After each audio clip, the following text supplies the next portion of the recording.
नमस्कार साथियों, स्वागत है आपका इंटरनेशनल इकोनॉमिक्स की क्लास में। इससे पहले हमने चर्चा की एडम स्मिथ का absolute advantage theory of trade यानी कि निरपेक्ष लागत लाभ सिद्धांत अंतर्राष्ट्रीय व्यापार का। आज हम उसके बाद में चर्चा कर रहे हैं डेविड रिकार्डो के द्वारा प्रदत्त अंतर्राष्ट्रीय व्यापार का तुलनात्मक लागत लाभ का सिद्धांत यानी कि comparative theory of cost advantage. तो ये जो है एब्सोल्यूट एडवांटेज जो थ्योरी दी थी एडम स्मिथ ने, उस पर एक सुधार के रूप में देखा जाता है।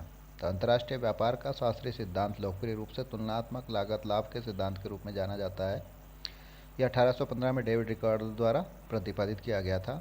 तुलनात्मक लागत लाभ के संदर्भ में शास्त्रीय दृष्टिकोण जैसा कि रिकार्डो द्वारा दिया गया है, मूल रूप से बताना चाहता है कि व्यापार द्वारा कैसे देश लाभान्वित होते हैं और ये लाभ किस प्रकार से प्राप्त करते हैं और क्यों प्राप्त करते हैं। तुलनात्मक लागत लाभ का विचार रिकार्डो द्वारा एडम स्मिथ के निरपेक्ष लागत लाभ के सिद्धांत द्वारा अंतर्राष्ट्रीय व्यापार को क्षेत्रीय विशिष्टीकरण के द्वारा समझाने में विफल होने पर उसकी प्रतिक्रिया के रूप में दिया गया है। रिकार्डो का सिद्धांत क्या कहता है ये वाला? तो रिकार्डो ने कहा कि अन्य चीज़ें समान होने पर एक देश उन वस्तुओं का उत्पादन करने और निर्यात करने की ओर अग्रसर होता है जिनके उत्पादन में उसे अधिकतम तुलनात्मक लागत लाभ या न्यूनतम तुलनात्मक हानि होती है। सरकार देश का आयात जो होगा अपेक्षाकृत कम तुलनात्मक लागत लाभ या अधिक तुलनात्मक हानि वाले सामानों का होगा। तो क्लियर कट बात है कि जिन वस्तु के उत्पादन में उसको तुलनात्मक लागत लाभ प्राप्त है उनका वो निर्यात करेगा और उनका विशिष्टीकरण करेगा उत्पादन में, और जिनमें उसको हानि है उसका उत्पादन नहीं करके और दूसरे देशों से आयात करेगा। तो रिकार्डो का जो मॉडल है उसको समझाने के लिए उसने अपने एक मॉडल प्रस्तुत किया है जिसको हम निम्न तरीके से देख सकते हैं। तो उन्होंने माना है कि दो देश हैं और दो वस्तुओं का उत्पादन करते हैं और एक उत्पादन का साधन श्रम है।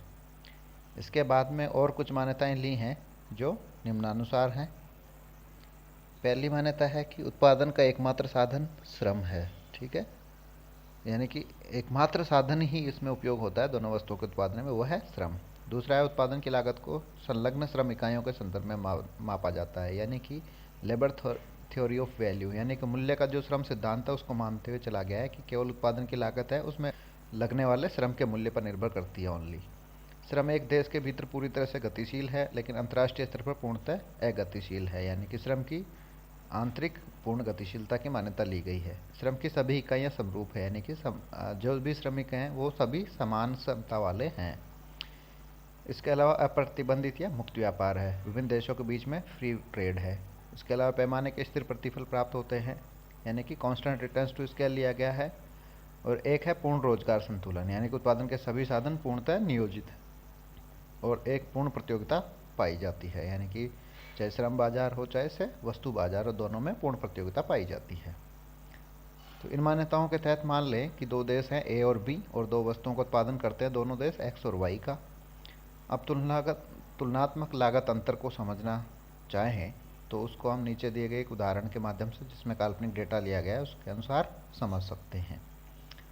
निरपेक्ष लागत अंतर, जिसमें कहा गया है एडम स्मिथ ने बताया कि अगर निरपेक्ष लागत अंतर विद्यमान है तो एक देश उस वस्तु के उत्पादन में विशिष्ट होगा या विशेषज्ञ होगा जिसमें उसे निरपेक्ष लागत लाभ प्राप्त होगा।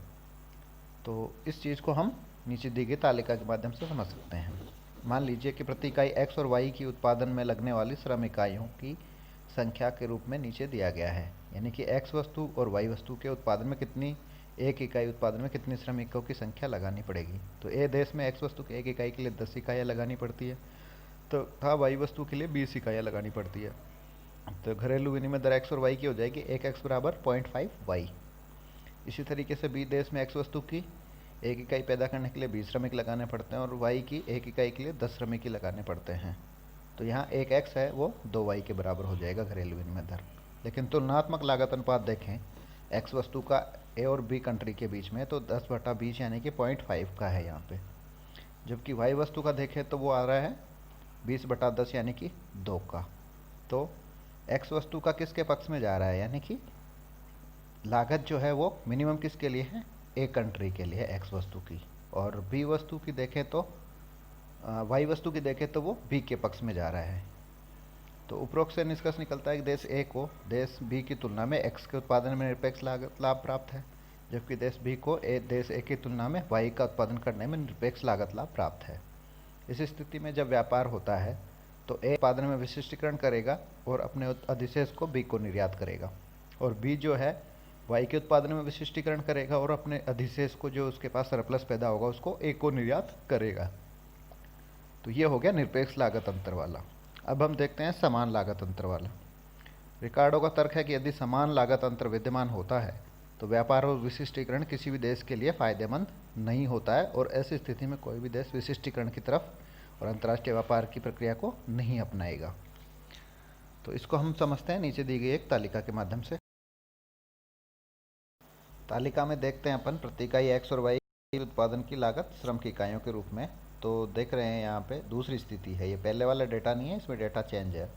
तो एक्स वस्तु की एक इकाई बनाने के लिए ए देश में 10 इकाइयाँ लगानी पड़ती है श्रमिकों की, और वाई वस्तु की एक इकाई के लिए ए देश में 20 इकाइयाँ लगानी पड़ती हैं।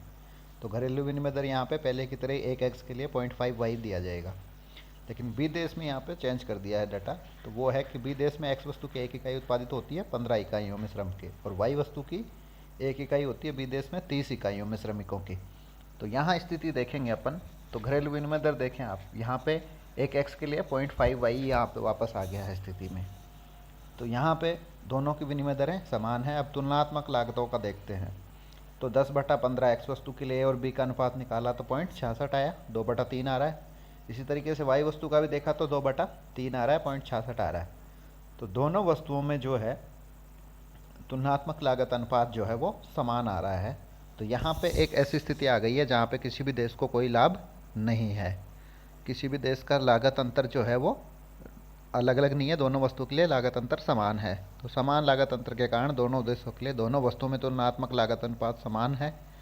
इसलिए विशिष्टीकरण के लिए कोई भी कारण यहाँ विद्यमान नहीं है। तो दोनों देशों के बीच में कोई विशिष्टीकरण नहीं होगा और कोई अंतर्राष्ट्रीय व्यापार नहीं होगा।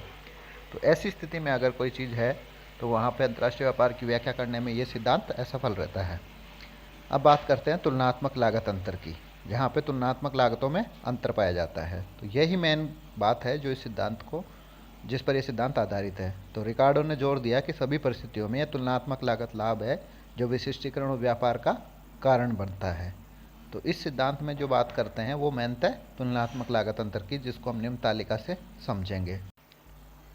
तालिका में फिर से वही दिखाया गया प्रति इकाई एक्स और वाई वस्तु के उत्पादन के लिए आवश्यक श्रम इकाइयों की संख्या के रूप में। तो देश ए जो है वो एक्स वस्तु की एक इकाई के लिए 10 श्रम इकाइयों का उपयोग करता है और वाई वस्तु की एक इकाई के लिए 20 श्रम इकाइयों का।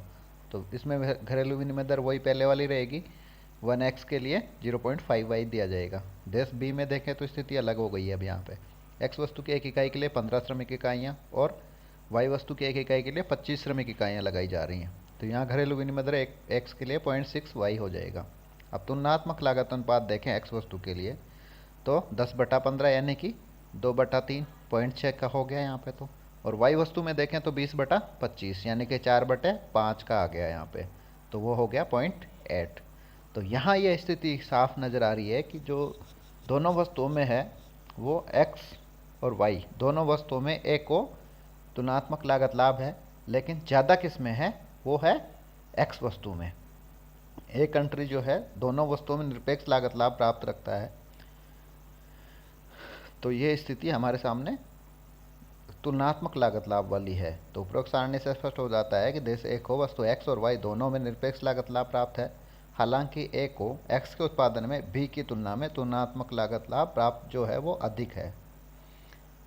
इस प्रकार से तुलनात्मक रूप से देश ए में 1 यूनिट एक्स के उत्पादन में शामिल श्रम की लागत देश बी में 1 यूनिट एक्स के उत्पादन में शामिल श्रम की लागत का केवल 0.66 है प्रतिशत है, जबकि 1 यूनिट वाई वस्तु के लिए देश बी में 1 यूनिट वाई वस्तु के उत्पादन में शामिल जो श्रम लागत का है 80% है। तो कम श्रम किधर लग रहा है, एक्स वस्तु में। ए देश में एक्स वस्तु के उत्पादन में 66% ही लगाना पड़ रहा है बी की तुलना में, जबकि उधर जो वाई वस्तु है उसमें 80% लगाना पड़ रहा है बी की तुलना में। तो ऐसी स्थिति में कम श्रम लगेगा, वो उसके लिए सस्ती पड़ेगी, तो वो है एक्स वस्तु।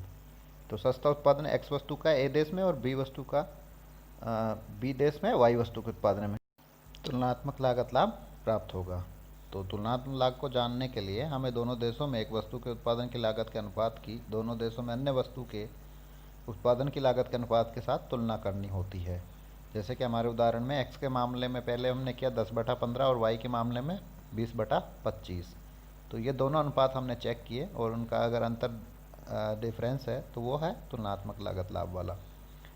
बीजीय गणित के रूप में इसको निम्न रूप में देख सकते हैं कि यदि देश ए में वस्तु एक्स की श्रम लागत जो है वो एक्स ए है और वाई वस्तु की श्रम लागत है वाई ए, और इसी प्रकार देश बी में वस्तु एक्स की श्रम लागत एक्स बी और वस्तु वाई की श्रम लागत वाई बी है, तो लागत में निरपेक्ष अंतर को निम्नानुसार व्यक्त किया जा सकता है, जिसमें X A divide by x B is less than और equal to less than 1 and less than Y A by divide by Y B.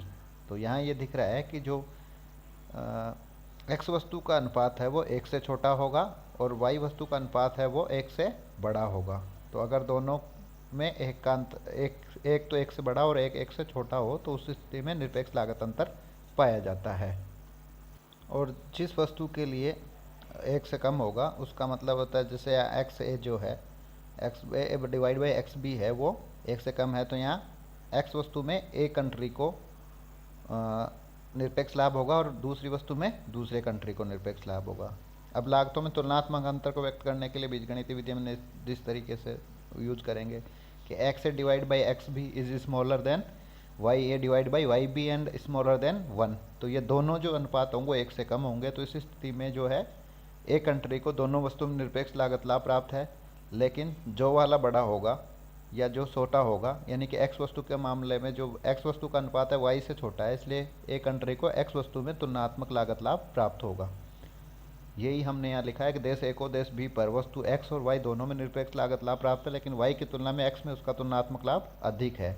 हालांकि अगर एक समान लागत अंतर आ जाए, यानी कि एक्स ए डिजिकल टू हो जाए y a divide by Y B, तो उस स्थिति में लागत अंतर समान हो जाएगा और वो व्यापार व विशिष्टीकरण की ओर नहीं जाएगी, जैसा हमने पहले बात करी थी।